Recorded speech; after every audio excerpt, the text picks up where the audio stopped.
e eu trouxe hoje para que ela fale para vocês sobre um projeto muito belo, que é Arqueologia do Sagrado.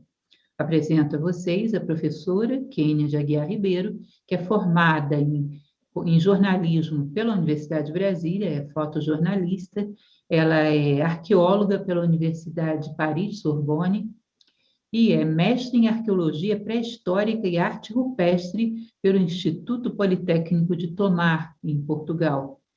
Kênia, ela desenvolve um trabalho muito interessante de pesquisa de locais sagrados, e eu vou chamá-la para ela mesma falar para a gente a respeito desse assunto. Tenho certeza que vocês vão gostar muito. Seja bem-vinda, Kênia. Olá, Lúcia. Olá a todos. Boa noite. Boa noite, boa madrugada. Você está aí em Portugal, não é? Quantas horas são aí? Sim, eu estou na cidade de Tomar, a cidade templária de Tomar, e aqui já é meia-noite. É, quase madrugada já. Bom, Kênia, eu trouxe você para você contar para a gente o que vem a ser o projeto Arqueologia do Sagrado, por que você tem dedicado sua vida a ele, mas eu acho que, como filósofas que somos, um bom começo seria você explicar para a gente uma coisa: o que é o sagrado para você e por que ele é necessário ser revisitado nos dias de hoje? Certo.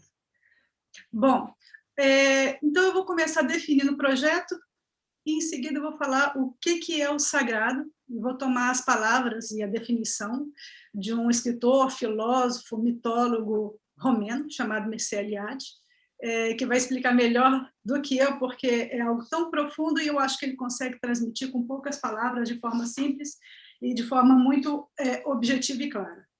Bom, o projeto Arqueologia do Sagrado é um projeto de fotografias que busca captar algo da chama espiritual das antigas civilizações que nos precederam no passado. E é interessante que é quase um paradoxo, não é? Porque a arqueologia ela trabalha com a coisa, com o objeto material, e o sagrado ele é essa parte imaterial, essa parte metafísica que se manifesta, e que Mircea Eliade vai chamar de hierofonia, não é isso? Que vai se manifestar em um objeto material, que pode ser uma árvore, pode ser uma pedra, pode ser uma taça, pode ser uma cruz. Né? Então, o sagrado, para mim, que concordo plenamente com Mircea Eliade, é tudo aquilo que dá sentido. O que dá sentido? Aquilo que tem um significado. A minha casa, o meu lar tem um significado para mim? Ora, ele é sagrado. Para os povos antigos, determinadas rochas, pedras, tinham uma significação, tinham uma representação de algo superior, não visível. Então, essa manifestação, né, essa manifestação de algo que não é desse plano, de uma ordem, vamos dizer, metafísica, é o que ele chama de hierofania. Hierofania é uma palavra que a etimologia dela vem do grego, hieros, que significa sagrado, daí temos hierarquia, hieroglifos, hierático, e phanem, de onde vem, que é manifestação, né? De onde vem fantasma, fantasia. Então, a hierofania é a manifestação do sagrado. Então, é aquela ideia, ou aquele conjunto de ideias que se manifesta num território, numa paisagem, ou em um objeto, como uma taça, não é? Como uma rocha sagrada. Então, eu vou apresentar aqui, então, uma fotografia desse escritor, que se chama Mircea Eliade. O meu compartilhamento de tela está desativado, Marco Aurélio. Equipe técnica, por favor. Ativado, Kênia. Certo. Bom, então, esse é o Mircea Eliade, ele é uma referência na história e na ciência da religião, e é ele quem vai definir o sagrado, e também ele vai falar muito da questão dos mitos. Ele escreveu esse livro, que eu tenho em mãos, vou ter que interromper, vocês estão vendo aqui em minha mão? O Sagrado e o Profano. Então, é nesse livro que ele vai ele vai elaborar a teoria, vai nos contar o que é o sagrado e vai nos dar vários exemplos. Quem quiser se aprofundar, tem uma palestra, aliás, uma sequência de palestras, né, da professora Lúcia, e ele também vai colocar como contraposição o profano. O que é o profano? O profano, então, é aquilo que não é sagrado. Então, por exemplo, nos templos gregos, a primeira coisa que eles faziam era delimitar um território. Dentro desse território, era sagrado, né? Fazia sentido para eles. Então, deveria ter determinados protocolos, determinado comportamento. Fora dessa cintura, desse limite desse território, considerava-se profano, simplesmente o que não é sagrado, certo? Então, a urbis, por exemplo, que era a cidade, poderia ser profano, simplesmente porque não era sagrado. Não é como entendemos hoje o profano quase como uma coisa pecaminosa. Não, profano é aquilo que não é sagrado. Bom, então, vou voltar com a apresentação de PowerPoint. E eu vou falar, então, vocês estão vendo uma imagem do PowerPoint? Então, o projeto Arqueologia do Sagrado é um projeto que eu já desenvolvo desde 2004. Então, ele busca, quer dizer, é uma busca interna também, através, né, dessas imagens, algo que transcenda, algo que não seja dessa ordem material, algo que possa transcender, é isso mesmo, algo que possa transcender o objeto em si mesmo, né? E possa nos remeter a algo divino, algo que não está nesse mesmo plano material que nós estamos. Importante ressaltar, Kênia, que as fotos que você está exibindo são fotos suas, né? Fotos Sim. realizadas por você. Com exceção da foto do Mircea Eliade, Com certeza. todas as fotografias são de minha autoria. Bom, o projeto, então, ele recebeu esse nome em uma das ruas do Cairo.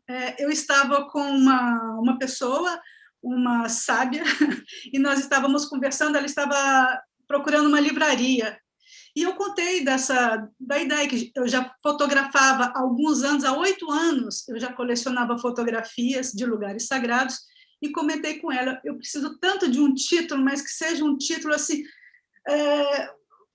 fundamental, um título que encaixe perfeitamente com a ideia. E ela perguntou, então, sobre o meu projeto, e eu disse, olha, são lugares sagrados, e geralmente esses lugares sagrados se encontram dentro de sítios arqueológicos. Então, ela subiu um degrau e disse, arqueologia do sagrado. Eu falei, mas é isso mesmo, arqueologia do sagrado. Então, foi batizado, o nome do projeto foi batizado em 2012, embora ele já existisse desde 2004, com o nome de Arqueologia do Sagrado. Então, foi numa dessas ruas do Cairo, não sei precisar qual nesse momento.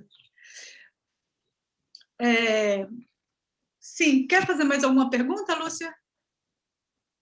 Não, gostaria que você falasse para a gente a respeito do projeto Arqueologia do Sagrado e de onde surgiu a ideia, de onde você se inspirou para que esse projeto de fotografias, para realizar esse projeto de fotografias como um trabalho que tem tanto valor para você, como um trabalho, uma missão de vida, não é? Nós podemos dizer isso, define bem, é uma missão de vida, porque desde 2004 eu não pensei em outra coisa. Tanto é que eu escolhi fazer arqueologia para dar um fio condutor já para o número de fotografias que eu tinha e para construir uma série de livros, que eu vou falar mais à frente.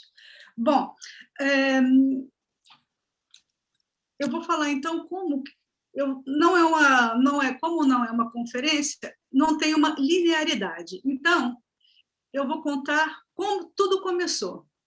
Bom, tudo começou com um desejo de chegar na ilha de Creta, em 2000, que eu consegui chegar somente em 2004, mas desde criança, por conta de Monteiro Lobato e a adaptação do Sítio do Pica-Pau Amarelo.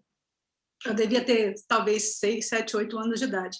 Aquilo me impressionou muito, a mitologia, a forma que o Monteiro Lobato colocou e ter visto aquilo na televisão, né, nos anos 80.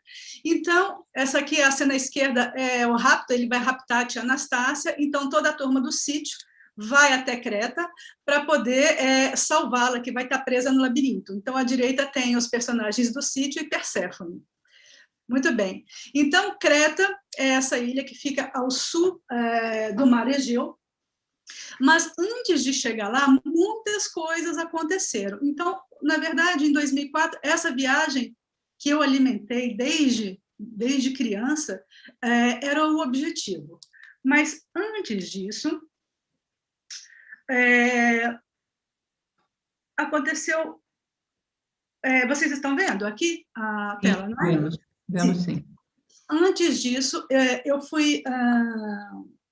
Foi minha primeira viagem à Europa, foi no ano, então, de 2004, e eu tive a oportunidade de ficar hospedada na casa de uma pessoa que era uma pessoa que eu considerava uma mestre para mim, uma mestre de sabedoria e de orientação espiritual, e ela me aconselhou a ir a Stonehenge.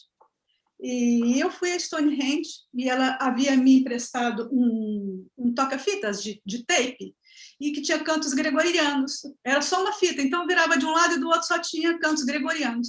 Então eu embarquei e fui para Stonehenge com aquela música.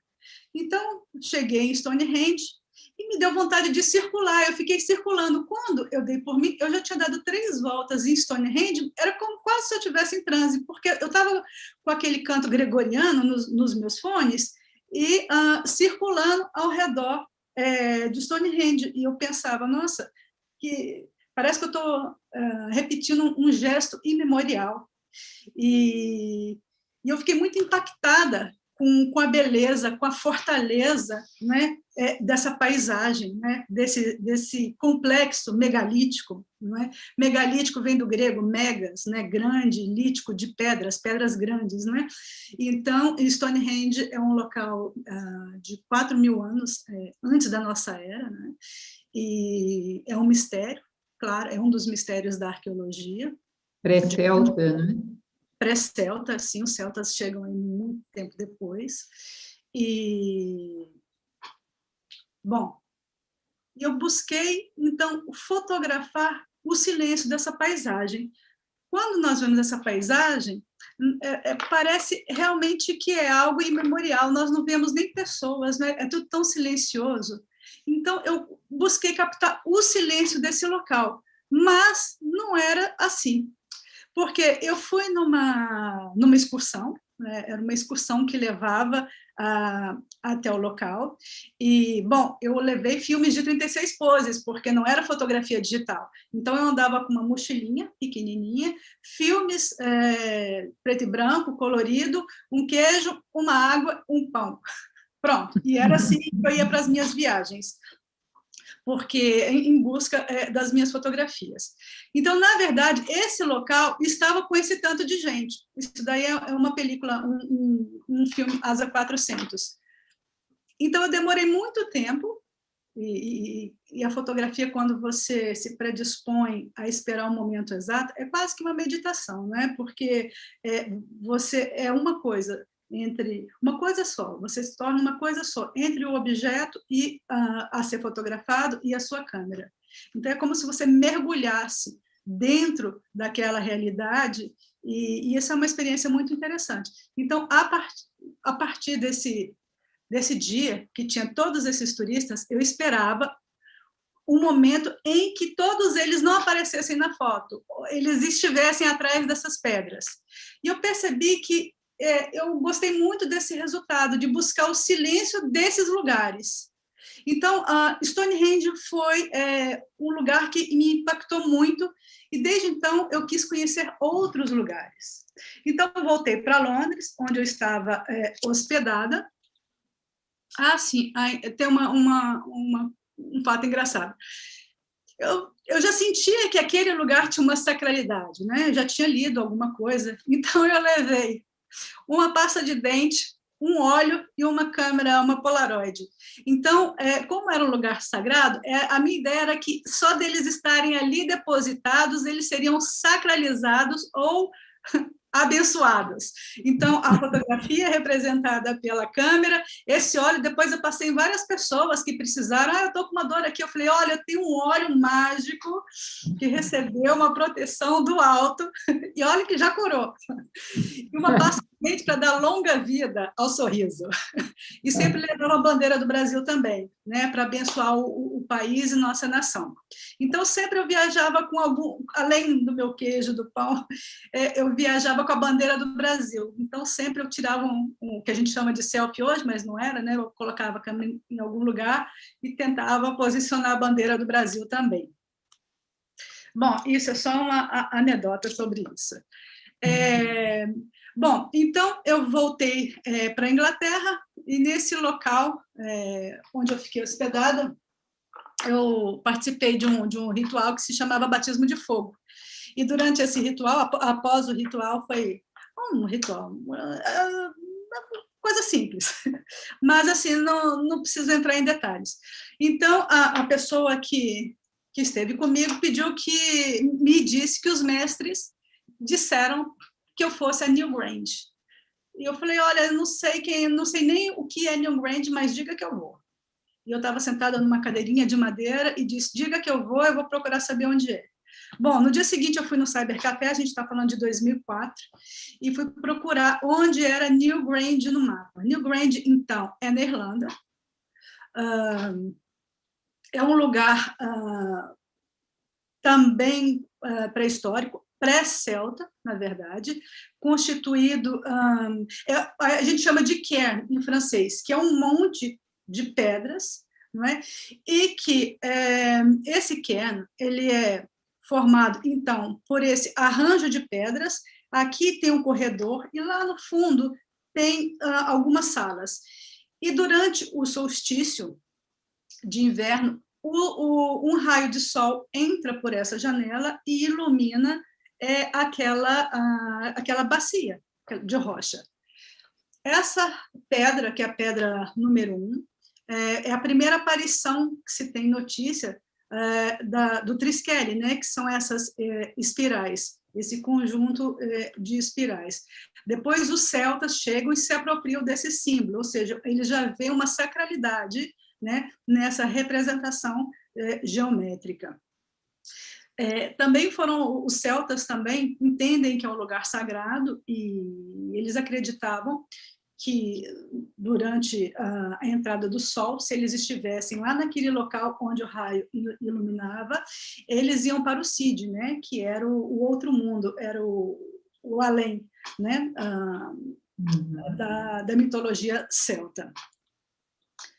Bom, então, essa é um filme também, é um filme um tri-X, para quem conhece de fotografia, é um filme de ASA 400, é um detalhe, então, da rocha e do Triskele. Quem conhece as Wiccas,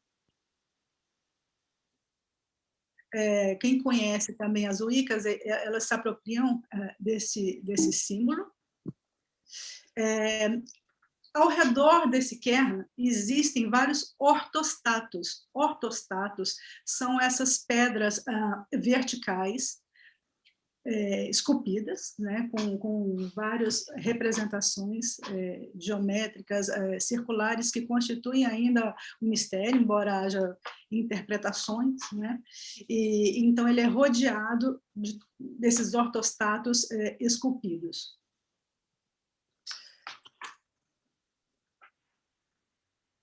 Certo. Bom, esse foi o ano, então, de 2004, que eu fiz essa viagem, inclusive foi o ano das Paralimpíadas, na Grécia.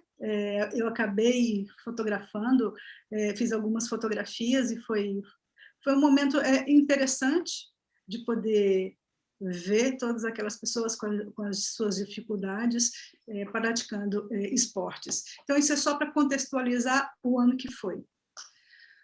Isso foi o início do seu processo, então, de se encontrar com uma fotógrafa de locais sagrados. Isso então foi em 2004. Então, desde 2004 eu venho desenvolvendo esse trabalho independente, com recursos próprios, diga-se de passagem. Então, eu precisei, obviamente, para poder viajar tanto, precisei abdicar de várias outras bens materiais, digamos assim. Então, esse projeto, se ele começou em 2004, ele já tem 17 anos. E ele recebeu o nome só em 2012. E você acha, Kênia, quando você fotografa, a gente vê que a sua experiência está toda cercada de uma mística muito própria, tua.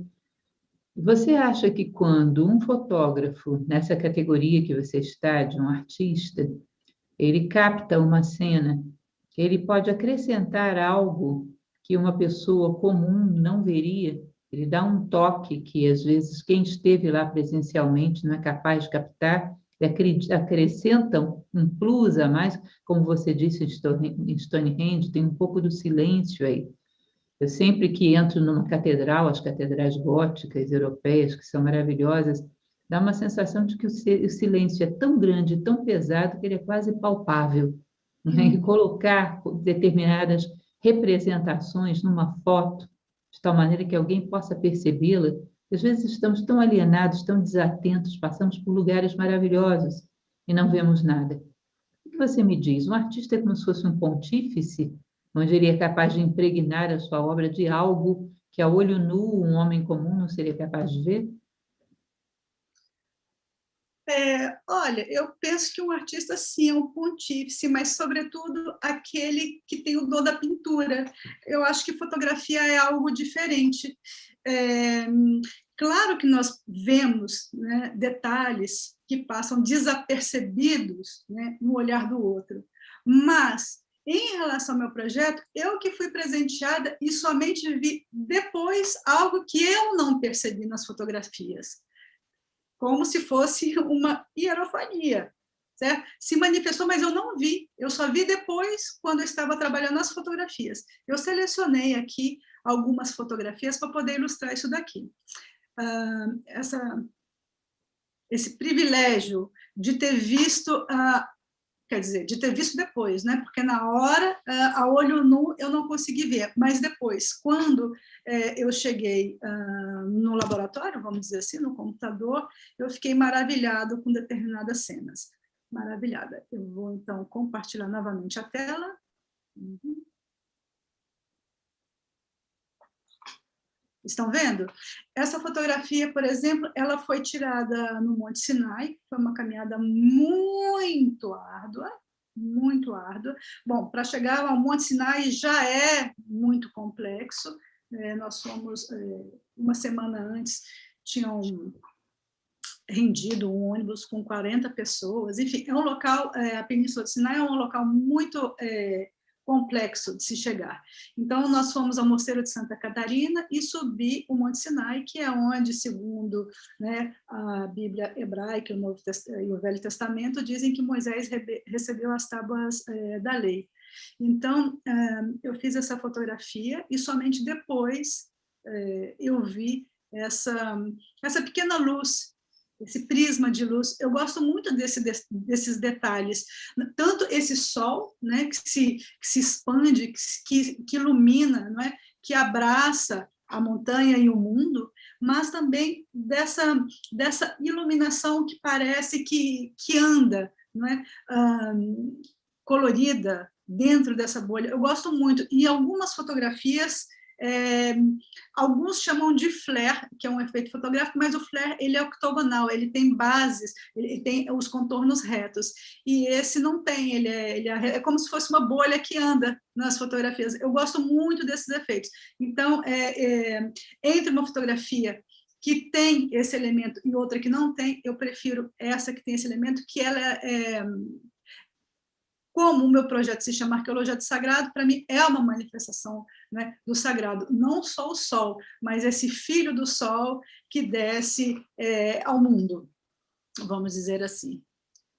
Essa outra fotografia também foi tirada na França, numa ilha que se chama Gavrinis, e também é um cairn de megalítico, né, onde tem esses ortostatos com motivos em espiral, e eu dei muita sorte, porque, como eu sou jornalista, tenho uma carteira, eu fui a única dentro da ilha naquele dia, enquanto vinham os turistas.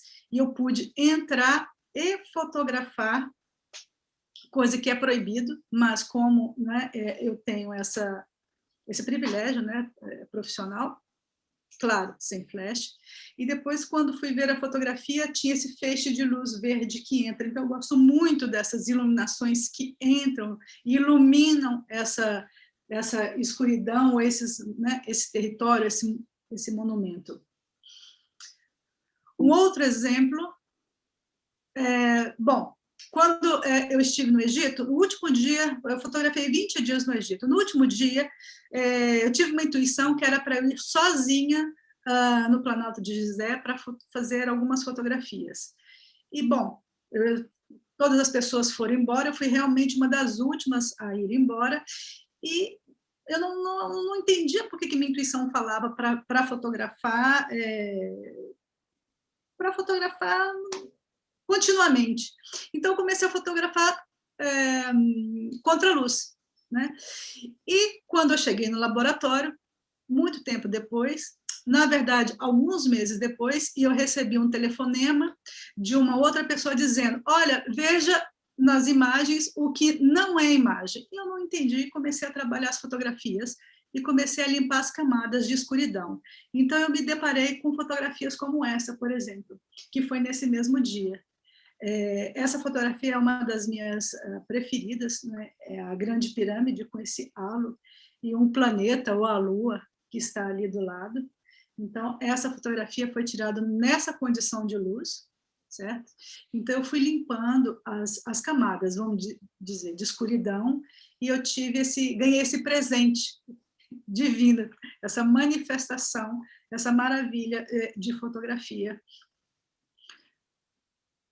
realizada no Planalto. Belíssimo. Nesse mesmo dia também, eu fiz essa fotografia, também fui limpando, né, as camadas de escuridão, e apareceu essa forma que ilumina a cabeça, né, da esfinge. Eu gosto muito de fotografias assim, elas transcendem, né? Elas realmente transcendem o objeto. Nós sabemos que a esfinge, porque além da legenda, para quem conhece, consegue identificar, né, os contornos, e ela sendo iluminada por algo que é superior ainda, né, àquela monumentalidade. Isso. É como se fosse um momento em que a natureza endossa o quanto aquele local tem um caráter especial. Fora do tempo, como se dizia no latim, nihilo tempore, ou seja, é como um testemunho da natureza diante de uma criação humana, testemunhando que ela é, de fato, uma ponte. Exato. Muito bonito, muito bonito. Obrigada. Bom, e o que você poderia dizer para a gente de todos esses lugares que você registrou, todos os lugares por onde você passou? Algum em especial te marcou? Ou esse local que você considera o mais especial de todos ainda não foi visitado? Ainda está por vir? Todo local é impactante. E aquele local que ainda está por vir está dentro de mim mesmo. Todo lugar realmente ele é especial, ele impactou, não tem um local preferido, nem um local que eu gostaria de voltar. É como se todos eles estivessem dentro de mim, eu não sinto saudade deles, eles estão reunidos dentro de mim. Ora, se eu for lá um dia, vai ser muito bom, mas não precisa. É como se eu tivesse, e a fotografia tem essa capacidade, né, de você trazer um pouco dele, você se apropriar um pouco daquele lugar e colocar ele dentro de você. Mas não tem nenhum lugar que eu gostaria realmente de voltar, mas voltaria em todos ao mesmo tempo. Certo. E os seus projetos? Aquilo que ainda virá, você tem uma noção do que você ainda pretende avançar, fotografar, registrar? Tenho. Eu vou colocar um slide. Bom,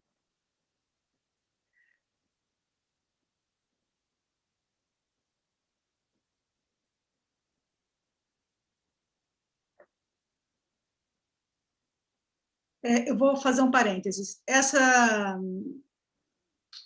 universidade é a Paris-Sorbonne, foi onde eu estudei arqueologia durante 3 anos, nessa foto à esquerda, é um instituto de arte e arqueologia, Sorbonne, Paris 4. À direita, a entrada da biblioteca, e embaixo é uma das salas de aula onde eu tive aula durante 2 anos. Bom, ao longo desses anos, né, desses 3 anos, e de todas as disciplinas, né, que nós estudamos, eu fui marcando no Google Maps todos os lugares que eu achava que tinha uma manifestação do sagrado, ou de um território, ou de alguma coisa que eu queria fotografar. Na verdade, eu que sou aluna, né, de Nova Acrópole desde 2009, nessa época, quando nós estudávamos as religiões comparadas, eu já marcava também no mapa, já havia iniciado essa marcação de lugares que eu gostaria muito de fotografar. Então, na universidade, isso aumentou exponencialmente, e hoje eu tenho um mapa. Hoje eu tenho um mapa que ele apresenta a seguinte configuração. Cada estrelinha dessa é um lugar que eu gostaria de fotografar. É uma longa viagem pela frente. Você não mostrou nada para a gente de Ilha de Páscoa, você também tem umas fotos maravilhosas lá, né? Sim. Eu vou mostrar agora, que eu vou mostrar, então, um resumo do que eu já fotografei, né? E esses... Mas isso, então, é o seu futuro. Você não inclui aí um Japão, alguma coisa assim? Pois é, isso aqui é só na Europa, imagina para lá ainda. Para lá, então, vou chegar. Então, esses são os planos. Bom, eu tenho a vida inteira ainda pela frente, não é? E precisa uma longa vida para isso. Bom, então eu vou fazer, então, eu vou apresentar um panorama daquilo que eu já fotografei. É um breve panorama, claro. Tudo bem? Certo? Vamos Vocês lá. estão vendo esse mapa que está sendo projetado na tela? Sim, vemos perfeitamente bem. Pode continuar. Então, isso daí é um panorama, um pequeno panorama dos países que eu já tive a oportunidade de fotografar, e é lógico, em cada país tem vários sítios arqueológicos, mas isso é só para dar uma ideia. E eu vou apresentar, então, uma fotografia de cada e vou falar um pouquinho. Então, a primeira fotografia, então, realmente como você havia falado, da Ilha de Páscoa. A Ilha de Páscoa é o lugar mais remoto do mundo, 3.500 quilômetros da costa do Chile, e é um dos mistérios da arqueologia. Não é? É uma ilha formada pela ação de 3 vulcões que eclodiram em tempos diferentes e formaram uma ilha de forma triangular. Né?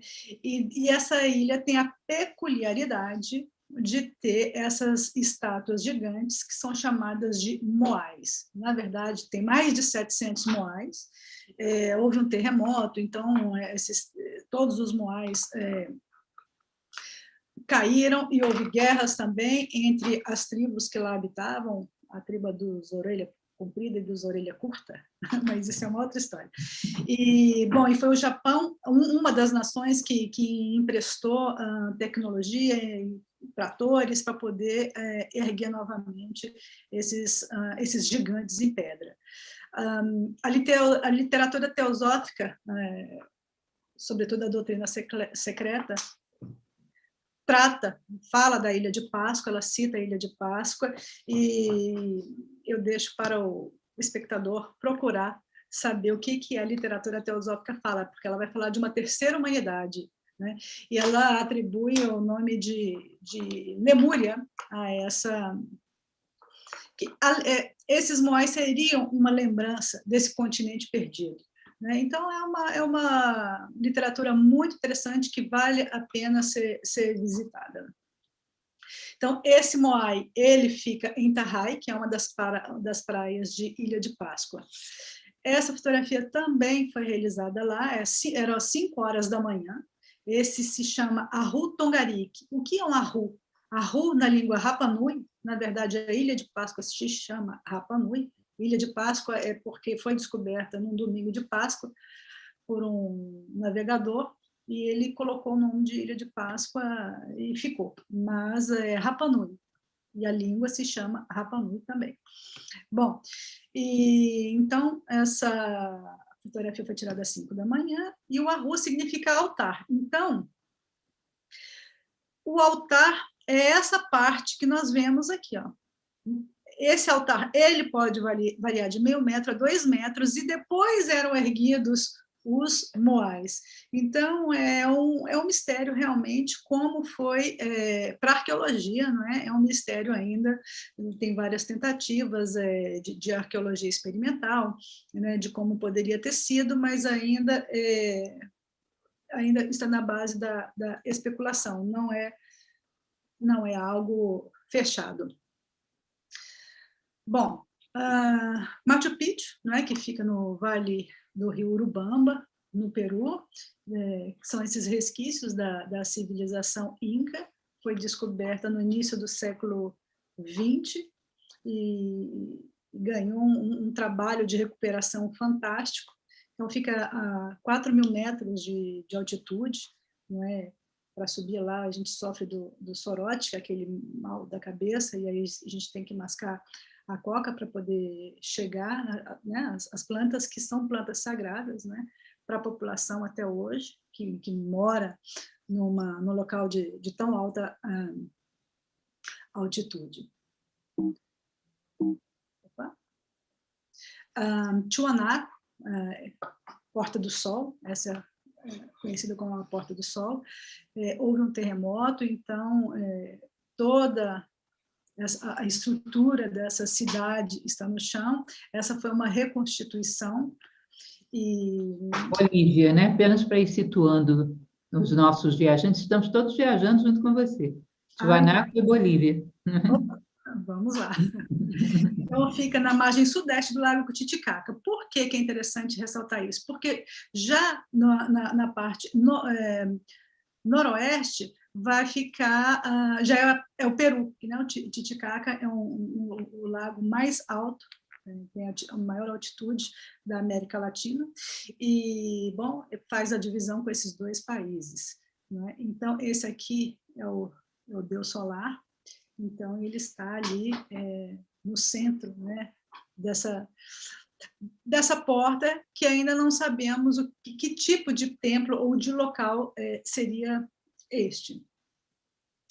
Bom, eu sou de Brasília, você está em Brasília, então eu coloquei essa fotografia para ilustrar que nós no Brasil e em Brasília, nós também temos locais sagrados, locais da pré-história, e esse é um local que está bem pertinho de Brasília, fica lá em Formosa, em Goiás, né? Fica a 130 quilômetros da capital federal, e é um sítio de arte rupestre, nós chamamos de petróglifos ou petroglifos, né? Que são esculturas nas rochas. O significado realmente é muito misterioso, né? E nós temos isso no mundo inteiro, né? Que a arte rupestre ao ar livre. O meu mestrado, inclusive, foi sobre esse tema, né? Fotografias de petróglifos.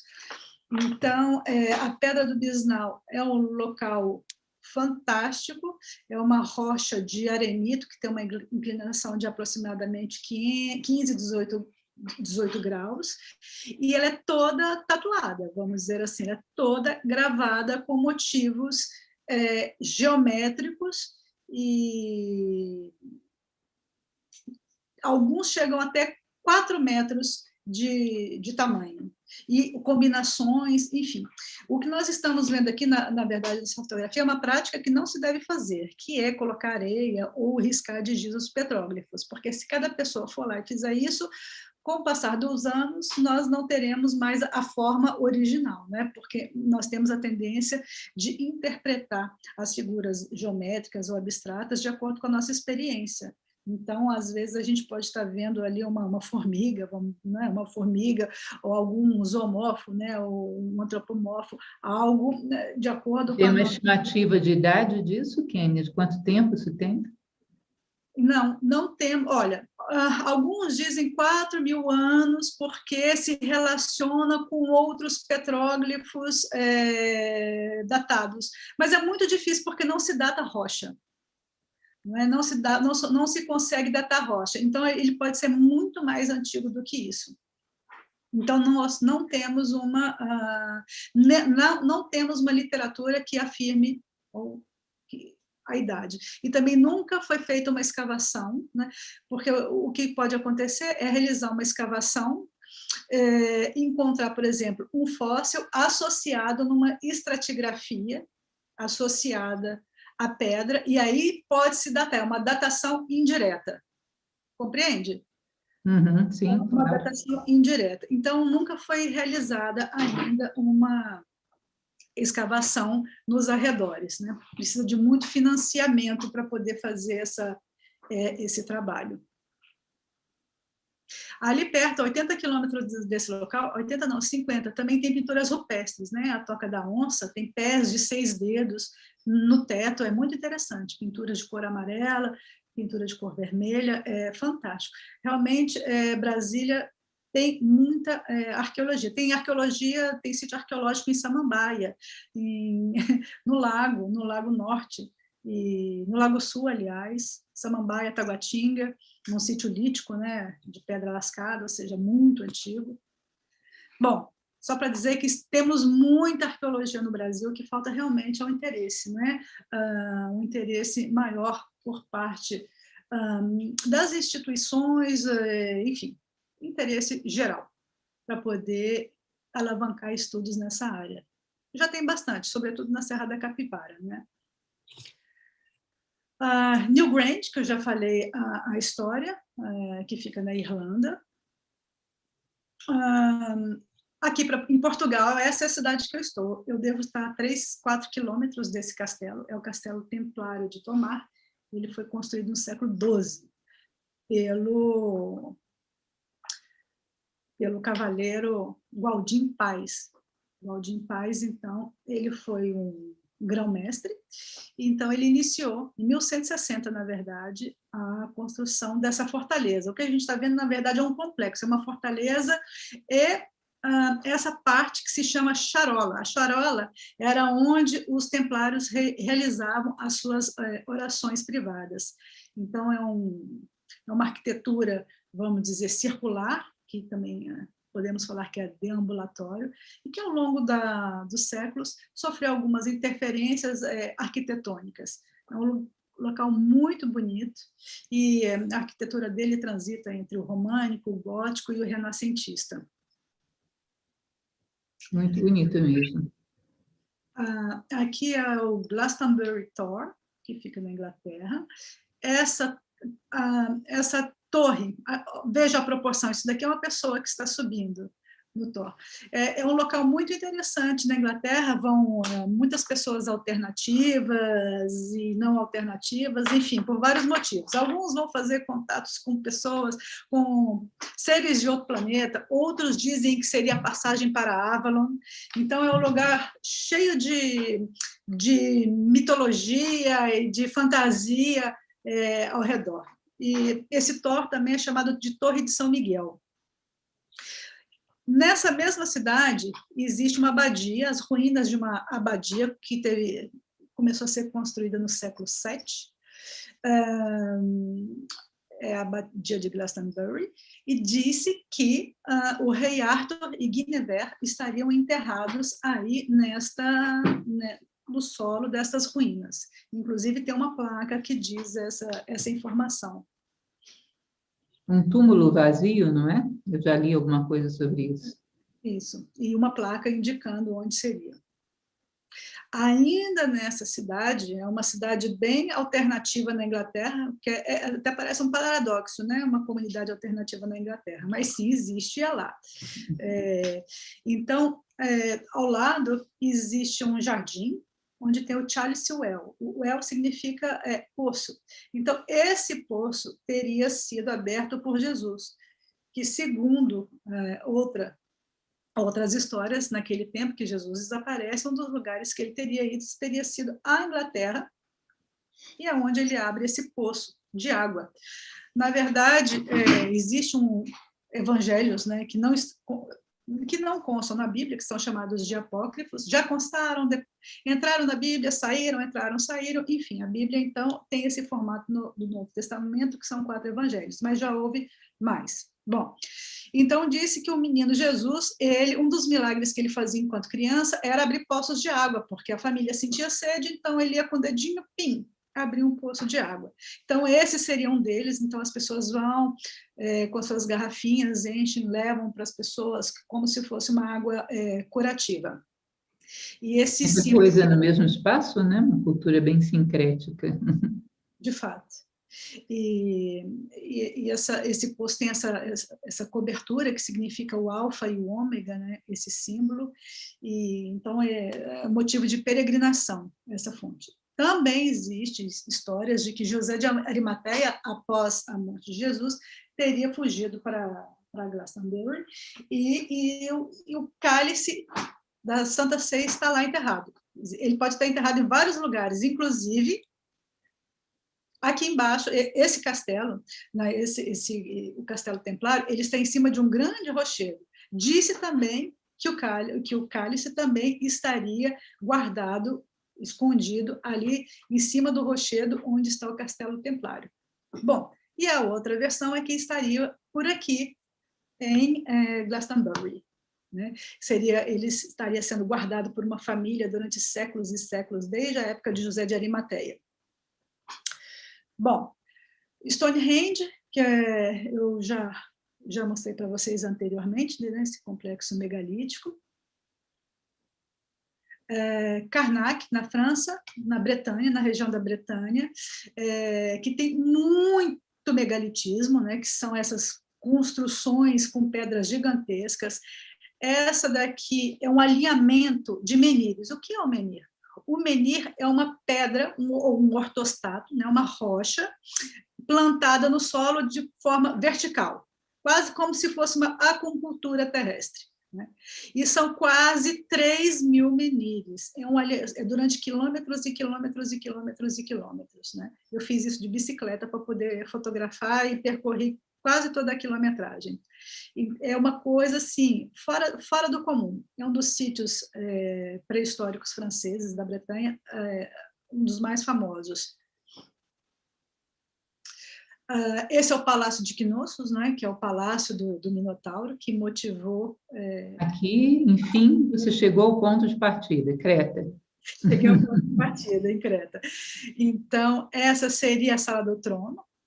Né? Vocês veem que a pintura está muito nova, mas essa pintura não é original. Essa pintura ela foi uma reconstituição realizada por um arqueólogo que descobriu, né, que investiu todos os seus recursos para descobrir o Palácio de Knossos, que se chama Arthur Evans. Ele contratou pai e filho, restauradores, eram os maiores restauradores em termos de arqueologia da época, do século XX, e eles, então, com determinados fragmentos que eles encontraram, e outras imagens de outras localidades, eles reconstituíram, através, inclusive, da imaginação, o que teria sido essa iconografia. Então, necessariamente, pode não ter sido isso, né? Porque é uma criação subjetiva de dois artistas que fizeram a partir de fragmentos do que havia lá.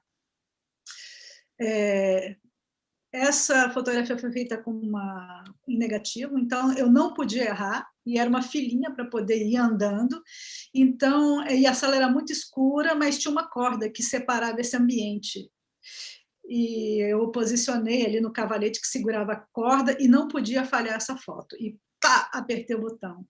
Depois, quando eu voltei para casa, 2 meses depois, e revelei, eu tive essa grata surpresa de ter essa foto maravilhosa, porque é um local muito difícil de fotografar, sobretudo com uma câmera com negativo, não era fotografia digital. Bom, ainda na Grécia, o Templo de Delfos, né? É um complexo de templos, na verdade, e seria o templo de Apolo, onde teria as pitonisas, ficava nesse local, e todas essas divisões seriam templos separados. Seriam templos separados. E esse templo circular, que não é o templo de Apolo, porque o templo de Apolo ele fica em outra localidade, né? E ele tem, inclusive, bom, não coloquei aqui, mas ele tem um chão rachado que dizia que dali subia fumaça, onde as pitonisas, não é? Com aquela fumaça sagrada, elas começavam a ter as respostas para Oráculo, as famoso oráculo de Delfos. exato, para as perguntas de quem ia consultá-las, né? E esse templo circular se chama tolos, né? Esse tipo de arquitetura se chama tolos. Bom, o Planalto de Gizé, onde tem as pirâmides, na verdade é um complexo funerário que tem mastabas e tem outras pequenas pirâmides também. Bom, a literatura teosófica, ela diverge da literatura científica, né, sobre a origem das pirâmides. Eu gosto muito do que se fala na literatura teosófica. Bom, e essa fotografia, ela parece que foi feita há, sei lá, 50 anos, 10 anos atrás, 100, né? Porque ela tem esse caráter imemorial, né? Então, dependendo do local, eu trabalho na fotografia tirando o excesso de cor, porque a fotografia, isso já é fotografia digital, então eu tenho muita cor. Então, eu limpo um pouco da cor. Pronto, não quero cor.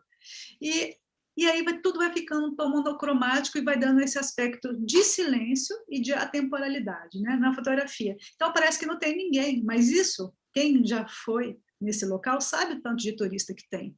Mas, bom, é uma questão realmente de espera, no momento em que as pessoas estão atrás da esfinge, enfim, estão em lugares que não apareçam muito. E, principalmente, eu fico rezando para que não tenha ninguém vestido com a blusa vermelha.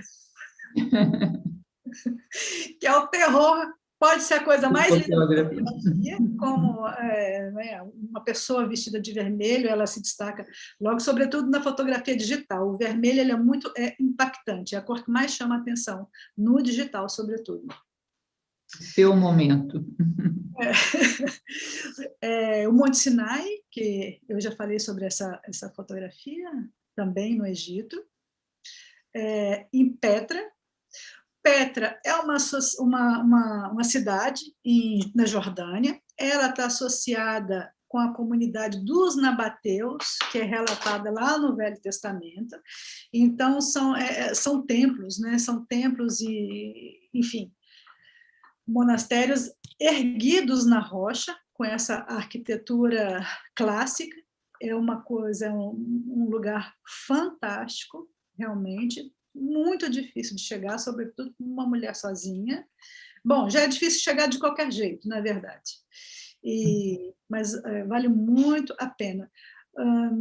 O único momento de perigo não, o momento de mais perigo, do maior perigo que eu enfrentei na minha vida fotográfica foi nesse local. Eu estava subindo, eu fui lá no segundo dia, eu fui logo cedo, no horário que nenhum turista chegava. Eu devo ter chegado por volta das 7h30 da manhã e fui subir uma dessas escarpas aqui da pedra, só que do lado contrário para fazer essa fotografia. E, bom, e dá para ver que aqui, se a pessoa cair daqui, ela vai machucar bastante, né? Porque do outro lado também é assim. Então, eu estava subindo um rochedo com a câmera fotográfica, né, com a mochilinha, numa escarpa como essa, só que do lado contrário, e feliz da vida que ia fazer uma fotografia linda, né, com o sol nascendo, e de repente eu ouço um barulho de cascos. Vem 2 mulas correndo na descida, e eu olhei para os lados e era um precipício. E aí, realmente, foi o anjo que puxou. Foi o anjo que puxou. Eu só fechei os olhos e respirei fundo, mas assim, foram um milésimo de segundos que eu me tornei invisível, porque só pode, porque as 2 passaram do meu lado, eu só senti o vento. Não sei como, mas ela é como se essas 2 mulas estavam, né, correndo juntas numa descida, e desviaram de mim, ou eu fiquei invisível. Um dos dois, porque eu fechei o olho e não vi nada. E estou viva para contar, e como diz Chicó, só sei que foi assim. Sobrevivi, então esse foi, eu acho que o único momento assim de perigo realmente mortal que eu enfrentei, que foi esse daí, que os anjos me puxaram. Bom, uma bela foto. Valeu, né? Outro lugar sagrado também, sobretudo para a religião cristã, é o Santo Sepulcro, em Jerusalém, na verdade, os locais associados à vida do Cristo. E agora eu vou interromper, então, a apresentação e vou mostrar essas fotografias em papel, porque é uma das fotografias, uma das séries que eu mais aprecio, porque eu me preparei 2 anos para fazer essa viagem. Eu fiz uma pós-graduação na UNB, no departamento de multimeios, depois o curso foi para filosofia, em História do Cristianismo Antigo. O coordenador era o professor Gabriele Cornelli, na época.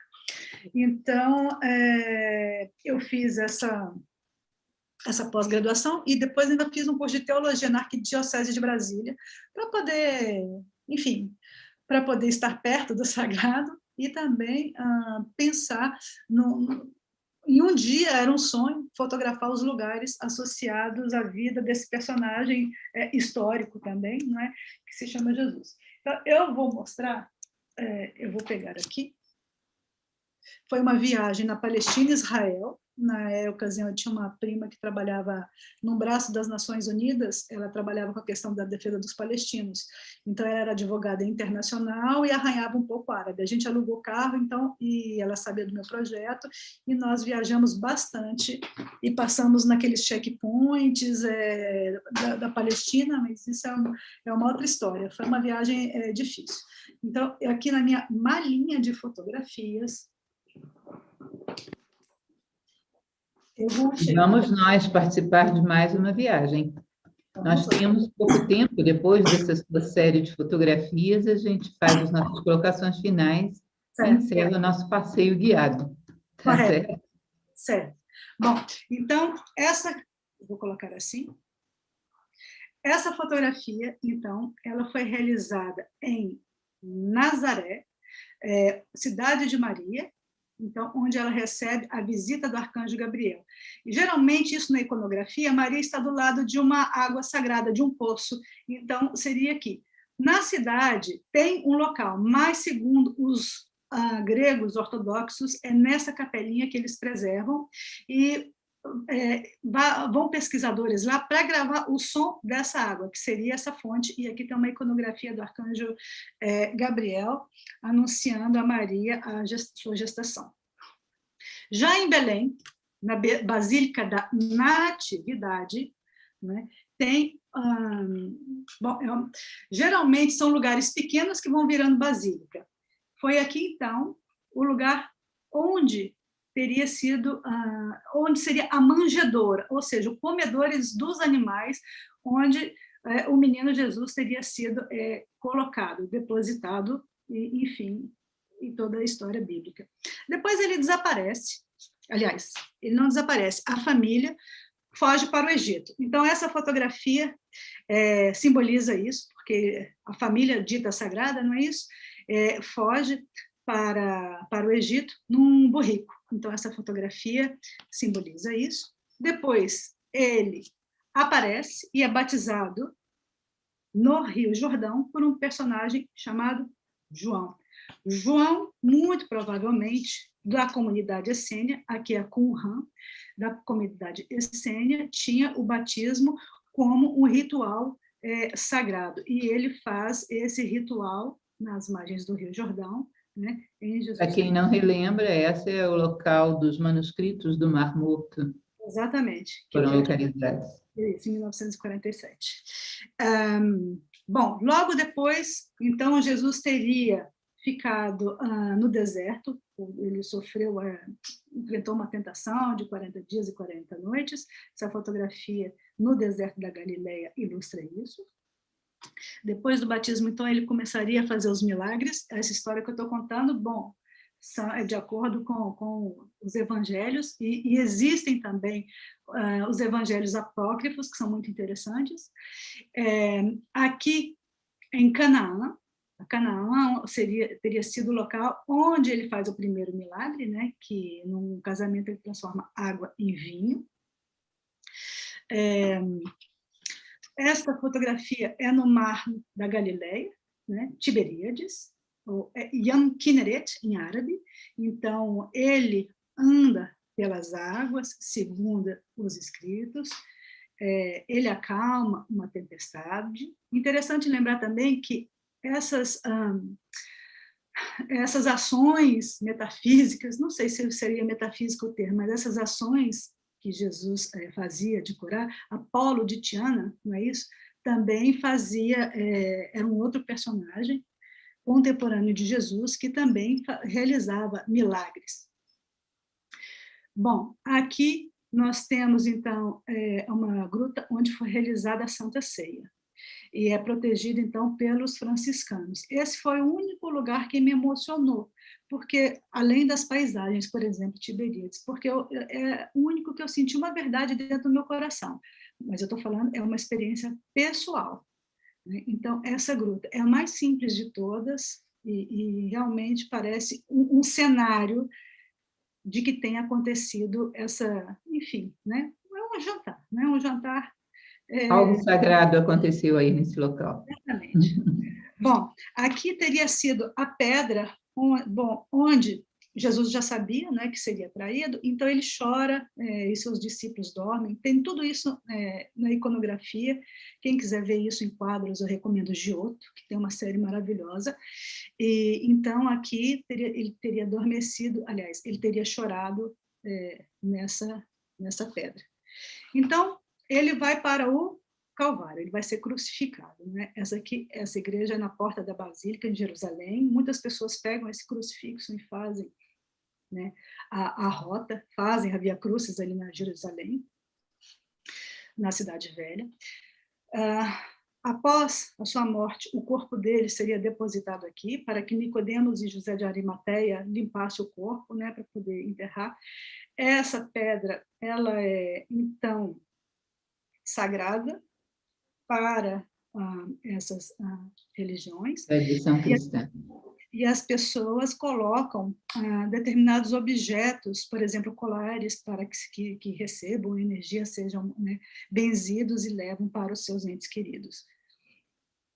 Ele teria sido enterrado nesse local. Aqui é a cúpula, e aqui embaixo está vamos dizer, um túmulo em pedra. E ele, bom, depois que ele ressuscita, 40 dias depois, ele ressuscita no terceiro dia, mas 40 dias depois é a ascensão dele. O corpo físico dele vai para o céu na frente dos 11 apóstolos. E esse seria o local onde aconteceu essa ascensão. Geralmente, na iconografia, Jesus ele está com o dedo em riste e um pezinho numa pedra, e disse que seria essa pedra, e que a energia dele era tão poderosa que deixou a marca, e realmente tem a marca de um pé. Então, ela é protegida, ela fica no Monte das Oliveiras, e fica dentro de uma pequena capela cuidada pelos ortodoxos gregos. Bom, isso, porque essa é uma série e ela é linear, né? Dá para contar uma história, é uma história que todo mundo conhece e aprecia, e por isso que eu gostaria de ter mostrado essa cena. Bom, Kênia, uma coisa que é importante para a gente já está se encaminhando, na verdade, até passamos um pouco do horário. Todas essas viagens que você fez, quer dizer, não todas, que algumas começaram há muitos anos, mas muitas delas, nesses últimos anos de Europa, ocorreram depois do seu contato com filosofia, com Nova Acrópole, em Brasília. Você foi minha aluna, foi um tempo muito especial, né, em 2009, não foi isso? 2009, em Brasília. Você acha que de todas essas suas experiências, além da mística que te é própria, dos teus estudos, das obras que você considera como válidas, você acha que levar a filosofia na sua bagagem foi algo interessante? Fez diferença? Lúcia, eu acho que não só foi importante, mas foi fundamental, porque eu gosto muito de um exemplo que você dava em sala de aula, que era ter as ferramentas filosóficas, uma caixinha de ferramentas filosóficas. E essa caixinha de ferramentas filosóficas, eu precisei abrir diversas oportunidades em questões de segurança, de organização. A filosofia, então, ela fez toda a diferença em desenvolver a vontade, a concentração, a organização, não é? A atenção, enfim, valorizar essas virtudes e praticá-las, né? Além dos conceitos, né, filosóficos. Então, a filosofia, eu acho que ela é fundamental para a maturidade do projeto. Inclusive, a primeira... Agora, além, né, de tudo o que eu aprendi, e quando eu entrei na escola em 2009, eu tinha a sensação que eu tinha encontrado pessoas no meu planeta, porque eram pessoas que gostavam de mitologia, que gostavam de valores, né? Eu nunca tinha visto isso, né, no mundo profano. Então, eu entendo como, né, sempre foi para mim um espaço sagrado de trocas e de aprendizado. Eu fiquei no Brasil todos esses anos, até 2014, de 2009 a 2014, eu fiz cursos, você foi minha professora durante vários anos. Em Paris, eu continuei também durante 4 anos, na Paris 4, com o professor Fernando Schwartz, também foi muito bom.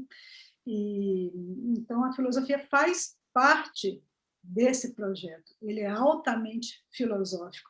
Sem a filosofia, eu acho que esse projeto nem anda. E, objetivamente, o primeiro passo para que ele se concretizasse, né, nesse plano material, a primeira exposição que eu fiz foi no Instituto Serapis, né, que é um instituto médico da Nova Acrópole, foi em 2013, foi a exposição Egito, Arqueologia do Sagrado, com curadoria do professor e fotógrafo Daniel Mira. Então, foi muito especial, foi a primeira aparição desse projeto, e em seguida, depois, eu fui convidada para fazer um calendário em 2017, com essas fotografias, e também depois fiz uma exposição na França, em Bordeaux e na Normandia, também intitulada Arqueologia, no caso, Arqueologia do Sacré, né, em francês. Então, a Nova Acrópole, eu vejo que é um espaço onde esse projeto é muito bem-vindo, porque a escola também, né, ela está consagrada a esse pensamento, né, a essa noção, né? Então, eu só tenho a agradecer e continuar, não é, com vocês. Muito obrigada, Kênia. Eu gostaria de agradecer a você por toda essa nossa convivência de todos os anos e tanta beleza que você trouxe para nós. As suas fotografias são uma lembrança maravilhosa. Ainda temos várias na escola, né? E essa visão de tão perto que você trazia nos mostrava concretamente esse coração de vários povos. E, como você sabe, o que nós procuramos fazer, a filosofia tem essa busca, a filosofia da maneira como fazemos, é a sacralização de todos os lugares. Porque, na verdade, o sagrado nada mais é do que um local físico onde uma civilização transformou em metafísico, fez dele um símbolo, onde naquele ponto, por causa da visão, da necessidade de muitos seres humanos, abriu-se um portal. Um objeto que antes era banal se sacralizou, saiu do profano, saiu da banalidade e foi erguido à condição de símbolo. E para muitos seres humanos foi, e para muitos ainda é, um local que estabelece uma ponte entre aquilo que passa e aquilo que permanece. E todas as coisas que fazemos, todos os lugares onde vamos, podemos também impregnar um pouco desse espírito do sagrado. E sei que é assim que você realiza todo o seu trabalho. Essa sua caixinha de joias aí, com fotografias maravilhosas, é uma caixinha de coisas sagradas. Uma satisfação muito grande de estar com você hoje, tenho certeza que todo mundo adorou essa viagem, e eu desejo que essa caixinha esteja cada vez mais cheia, que você colecione coisas belas e compartilhe sempre com a gente. Muito obrigada. Você quer deixar suas palavras finais para o público? Bom, eu só tenho a agradecer. Muito obrigada por todos vocês que assistiram e Lúcia por ter sido uma professora tão querida e amiga também. E obrigada por essa oportunidade. E eu lembro ao nosso público de Portugal, temos várias pessoas que nos assistem, que Kênia é professora de fotografia e abre constantemente novos cursos de fotografia com todo esse cabedal de experiência que vocês viram que ela tem. Então, pessoal de Portugal, enquanto a gente não traz ela de volta, aproveitem aí. Os cursos de fotografia dela são um verdadeiro primor. Um grande abraço, Kênia. Muito obrigada a todos que estiveram com a gente. Um beijo grande.